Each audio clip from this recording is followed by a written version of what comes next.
ఎంఎస్టీవీకి స్వాగతం. రెండు తెలుగు రాష్ట్రాల ప్రజలకు నమస్కారాలు. Welcome to MS media. ఈరోజు జెడ్పీహెచ్ హై స్కూల్ కానుమూలలో వచ్చాము. ఇక్కడ హెచ్ఎం గారు పద్మజ గారితో రెండు విషయాలు మాట్లాడదాం. నమస్తే మేడం. చెప్పండి మేడం, మీ స్కూల్ ఇంట్రడక్షన్ ఏ విధంగా ఉంది, అలాగే ఇన్ఫ్రాస్ట్రక్చర్ ఏ విధంగా ఉంది? నా పేరు ఎస్ పద్మజ. నేను ఈ పాఠశాలకి హెచ్ఎంగా పనిచేస్తున్నాను. ముఖ్యంగా మా పాఠశాల యొక్క స్పెషాలిటీ ఏంటంటేనండి, ఇది పిఎంసి జెడ్పీహెచ్ఎస్ కానుమూలు. అంటే పిఎంసి అంటే prime minister schools for rising India. అంటే ప్రైమ్ మినిస్టర్ నుంచి కొన్ని గ్రాంట్స్ వస్తాయి స్కూల్లో అన్ని రకాలైన అభివృద్ధి జరగటానికి. మాకు ఇక్కడ వచ్చేటప్పటికి టీచింగ్ స్టాఫ్ వచ్చేటప్పటికి 18 మెంబర్స్ ఉన్నారు. అలాగే నాన్ టీచింగ్ వచ్చేటప్పటికి 3 ఉన్నారు. అలాగే క్లాస్ రూమ్స్ కూడా సరిపడా ఉన్నాయి.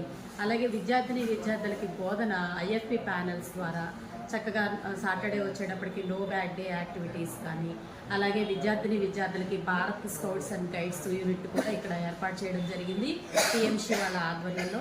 అలాగే మంచి గ్రౌండ్ ఉంది మాకు. ఆ గ్రౌండ్లో రకరకాలైనటువంటి కోర్టులు కూడా మేము డెవలప్ చేసుకోవడం జరిగింది. అలాగే డిపార్ట్మెంట్ నుంచి రకరకాలైనటువంటి స్పోర్ట్స్ మెటీరియల్ అలాంటివి కూడా రావడం జరుగుతుంది. అలాగే ల్యాబ్స్ వచ్చేటప్పటికి స్టెమ్ ల్యాబ్, అన్ని రకాల సైన్సెస్ సంబంధించి, బయాలజికల్ సైన్సెస్ సంబంధించి ఇట్లా రకరకాలైనటువంటి ల్యాబ్స్ని ఇక్కడ ఏర్పాటు చేయడం జరిగిందండి. అలాగే మరీ ముఖ్యంగా వొకేషనల్ కూడా ఉంది మనకి ఇక్కడ. 2 కోర్సుల్లో మేము విద్యార్థులకి వొకేషనల్ ఇవ్వడం జరుగుతుంది.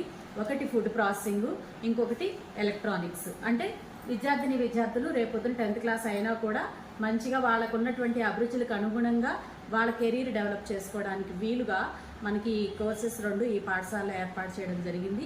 దానికి 2 వొకేషనల్ ట్రైనర్స్ని కూడా ఇవ్వడం జరిగింది. మంచి ల్యాబ్ కూడా దానికి ఏర్పాటు చేయడం జరిగిందండి. మరి వెనుకబడిన విద్యార్థులు కూడా వ్యక్తిగత శ్రద్ధ తీసుకుంటున్నారా? అలాగే టీచింగ్ మెథడ్స్ విద్యార్థులను ఇంకా ప్రతిభావంతం చేయడానికి ఎటువంటి మెథడ్స్ వాడుతున్నారు? మనకి అశోక్ లేలాండ్ వాళ్ళు వాళ్ళ యొక్క సిఎస్ఆర్ ప్రోగ్రామ్ కింద 2 వాలంటీర్లు ఇవ్వడం జరిగింది మనకి.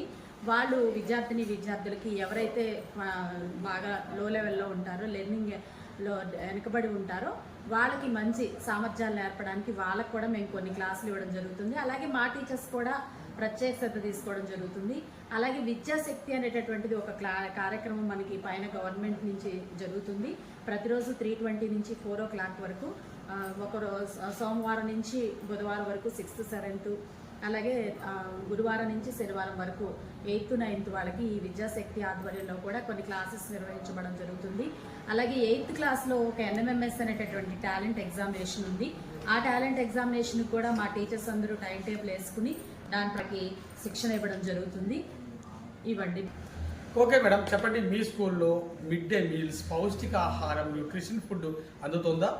ఆటలతో పాటు క్రీడలు కూడా మీ స్కూల్లో ఆడిస్తున్నారు? డొక్కా సీతమ్మ మధ్యాహ్న భోజన బడి పథకం కింద మెను గవర్నమెంట్ వారు ఏదైతే మెను ఇచ్చారో దాని ప్రకారం మేము విద్యార్థులకు అందించడం జరుగుతుందండి. చక్కటి పోషకాహారం అందించడానికి వీలుగా విద్యార్థులకి ఆల్టర్నేట్ డేస్లో చిక్కీ, ఆల్టర్నేట్ డేస్లో రాగి జావా ఇవన్నీ కూడా ఇవ్వడం జరుగుతుంది. విద్యార్థులకి మంచి పౌష్టికాహారం ఇవ్వడం జరుగుతుంది. ఆటలు కూడా మా పీడీ గారి ఆధ్వర్యంలో చక్కగా మరి మండల్ లెవెల్లో కానీ లేకపోతే జిల్లా లెవెల్లో కానీ విద్యార్థుల్ని రకరకాల గేమ్స్కి, స్పోర్ట్స్కి పంపించడం జరుగుతుందండి. ఓకే మేడం, ప్రభుత్వం వారు పిల్లలకి చదువుకోవడానికి ఎటువంటి ఉచిత సౌకర్యాలు, పథకాలు ప్రవేశపెట్టారు? మనకి ప్రభుత్వం వారు చాలా రకాలైనటువంటివి ఇవ్వడం జరుగుతుందండి. SRKVM సర్వేపల్లి రాధాకృష్ణ విద్యార్థి మిత్ర కింద మనకి యూనిఫామ్స్ 3 pairs యూనిఫామ్స్ ఇవ్వడం జరుగుతుంది. తర్వాత టెక్స్ట్ బుక్స్ ఫ్రీగా ఇవ్వడం జరుగుతుంది. నోట్ బుక్స్ ఇవ్వడం జరుగుతుంది. షూస్, బెల్ట్ ఇవన్నీ కూడా విద్యార్థులకు అందజేయడం జరుగుతుందండి. అలాగే తర్వాత తల్లికి వందనం మొన్ననే మనకి 22వ తారీఖున ప్రతి విద్యార్థి యొక్క తల్లి యొక్క అకౌంట్లో తల్లికి వందనం ఇవ్వడం జరిగింది. అలాగే స్కాలర్షిప్స్, ట్రాన్స్పోర్ట్ కొద్ది మందికి ఉన్నాయండి. చాలా తక్కువ, మైన్యూట్ చాలా తక్కువ ఉన్నాయి. మాకు 240 మంది ఉంటే ఒక 7 మెంబర్స్కి మాత్రమే రకరకాలైనటువంటి కారణాలతోటి తల్లికి వందనం రాలేదు. అది కూడా సచివాలయంలో అప్పీల్ చేసుకుంటే దానికి కూడా రెక్టిఫికేషన్ ఉంటుందని చెప్తున్నారు. సో తల్లిదండ్రులు మేము ఆ విధంగా గైడ్ చేయడం జరిగింది. రెక్టిఫికేషన్ చేసుకునే దిశగా మేము గైడ్ చేయడం జరిగింది. చివరిగా విద్యార్థుల తల్లిదండ్రులుగా మీ స్కూల్ గురించి ఏమని విన్నపం చేస్తున్నారు? విద్యార్థులకి మేము ప్రతి సంవత్సరము ఎన్రోల్మెంట్ ఎన్రోల్మెంట్ డ్రైవ్కి వెళ్ళడం జరిగిందండి. మేము మా ఉపాధ్యాయులందరం కలిసి ఈ సంవత్సరం ఎన్రోల్మెంట్ డ్రైవ్లో పార్టిసిపేట్ చేయడం జరిగింది. మా పరిధిలో ఉన్నటువంటి పాఠశాల పరిధిలో ఉన్నటువంటి విలేజెస్ అన్నిటిని విజిట్ చేయడం జరిగింది.